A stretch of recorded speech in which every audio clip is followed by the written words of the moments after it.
आपला आवाज कोकण 24 तास। शरद पवार हे देशाचे एक मोठे नेते आहेत, त्यामुळे त्यांच्या पक्षाने कोणाबरोबर जावे की न जावे हा त्यांचा अधिकार आहे, असे मत राष्ट्रवादी काँग्रेस पार्टीचे प्रदेशाध्यक्ष खासदार सुनील तटकरे यांनी व्यक्त केले आहे आणि शरद पवार यांची राष्ट्रवादी एनडीए बरोबर येणार या चर्चेला विराम दिला आहे। मध्ये सुद्धा पवार साहेबांची भूमिका मोठ्या प्रमाणात राहिली। यूपीला ताकद आणि शक्ती देण्यामध्ये सुद्धा किंवा यूपीचं गठबंधन ज्यावेळेला झालं 2004 मध्ये, त्यावेळेला सुद्धा पवार साहेबांचा पुढाकार त्या ठिकाणी होता। त्यामुळे ते स्वतःच एक देशाचे वरिष्ठ नेते असल्यामुळे त्यांच्या पक्षाने कोणाबरोबर जावं हा शेवटी साहेबांचा आणि त्यांच्या पक्षाचा अधिकार आहे। एक प्रश्न की शरद पवार गटाच्या किंवा काल सुप्रियांचं विधान सुद्धा आलं की डिलिमिटेशनला कदाचित आम्ही समर्थन देखील करू, अशा पद्धतीनं शरद पवार गटाची किंवा त्यांच्या खासदारांची सुद्धा भूमिका यावेळेला बदलत आलेली पाहायला मिळते आहे। कदाचित ते एनडीएच्या बाजूने झुकताना पाहायला मिळत आहे। नाही, एक असं आहे की सुप्रियाताईंची ज्या ज्येष्ठ संसद सदस्य आहेत त्यांची पत्रकार परिषद मी ऐकली आणि त्यांनी हेच सांगितलं की उद्या जर का डिलिमिटेशन बिल 33% महिला आरक्षणासहित आलं तर त्यामध्ये 71 साली इंदिराजी असताना लोकसभेच्या जागा 542, 543, विधानसभा महाराष्ट्राचे 288, या जागाच्या ज्याला आपण इंग्रजीमध्ये फ्रीज करतो ह्या ज्या केलेल्या आहेत, उद्या डिलिमिटेशन करताना 1/3 महिलांच्यासाठी आरक्षण देत असतानाच या जागांच्यामध्ये वाढ करण्याचा निर्णय भारत सरकारने या विधेयकाच्या मार्फत केला तर आम्ही विचार करू असं ते म्हटल्यात। उदाहरणार्थ काय तर आज महाराष्ट्रामध्ये 48 खासदार आहेत, ते 48च्या ऐवजी 72 होतील। महाराष्ट्रामध्ये 288 विधानसभा सदस्य आहेत, त्याच्यामध्ये 144 वाढ होईल, म्हणजे मग ते 232च्या आसपास किंवा 400 अशी ती संख्या त्या ठिकाणी जाईल। अशा वेळेला आम्ही यूपीएमध्ये चर्चा करून विचार करू असं सुप्रियाताई म्हणाल्यात।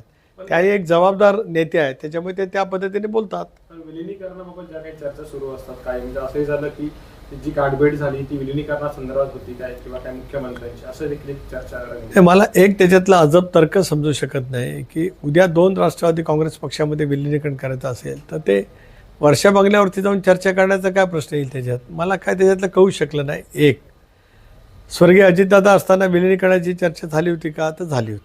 राष्ट्रवादीचे राष्ट्रीय अध्यक्ष आणि महाराष्ट्राचे माजी उपमुख्यमंत्री अजितदादा पवार यांनी दोन्ही राष्ट्रवादी एकत्र येण्याबाबत जरूर चर्चा केली होती, परंतु त्यांच्या दुर्दैवी निधनामुळे आता राजकीय समीकरणे बदलली आहेत। त्यामुळे विलिनीकरण होईल की नाही याबाबत मात्र खासदार सुनील तटकरे यांनी रत्नागिरी येथे पत्रकारांशी बोलताना वेट अँड वॉचची भूमिका घेतली आहे।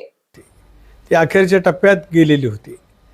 दादांचं दुर्दैवी निधन 28 जानेवारीला झालं नसतं तर कदाचित 15-20 फेब्रुवारीच्या आसपास याचा उल्लेख आदरणीय पवारसाहेबांनी किंवा पवारसाहेबांच्या पक्षाच्या प्रमुख नेत्यांनी जो केला की 12-15 फेब्रुवारीची तारीख ठरली होती, कदाचित त्या तारखेला दादांच्या नियोजनाप्रमाणे विलिनीकरण होऊ शकलं असतं।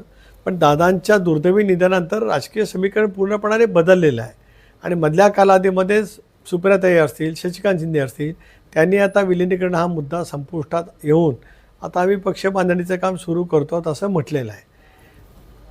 ॲज फार ॲज आम्ही राष्ट्रवादी काँग्रेस पक्ष विचार बघता आमच्याकडे अशा पैकी कुठली चर्चा आज नाही। पवारसाहेबांच्या राष्ट्रवादी काँग्रेस पक्षाच्याकडनं या विषयावरती चर्चा बंद झाले अशा पैकीचं ठाम मत पक्षाच्या नेतृत्वाने त्या ठिकाणी व्यक्त केलेलं आहे। त्यामुळे असं नजीकच्या कालावधीमध्ये कुठे चर्चा संभवत नाही, पण आपण म्हणताय तसं काही त्यावेळेला येईल त्यावेळेला बघू।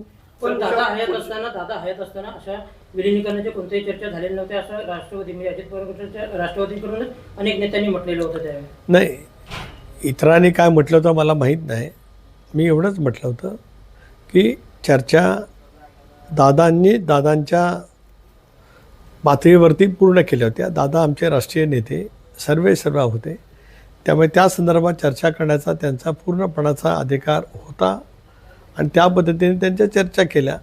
ते अखेरच्या टप्प्यात आल्या असत्या तर आमच्याजवळ त्यांनी चर्चा अधिक माहिती सांगितली असती। मला चर्चा सुरू आहेत काय पद्धतीने आहे त्याची माहिती दादांनी मला नक्की त्या ठिकाणी दिलेली होती।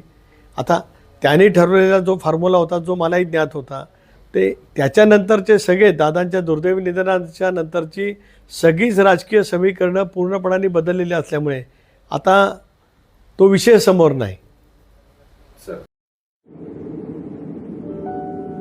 समुंदर की गोद में पला है तू, अंगड़ाई लेते ही लहरें शुरू। आज यौवन की मस्ती छोड़, ले चलता हूं तुझे एक नए मोड़। आजा, तुझे मां पुकारे अब। छेड़ देते हैं बीच से कुछ शरारत हंसी, गले लगा ले उसे ए फकीर। इंतजार कर रहा है तेरा तो, चल दे देते हैं उसे फसल की खूबसूरती तो। आजा, तुझे मां पुकारे अब, उन्हें भी देनी है एक नई पहचान। आजा, तुझे मां पुकारे अब। फिनोलेक्स पाइप्स पहुंचाए पानी को अपनी मां के पास।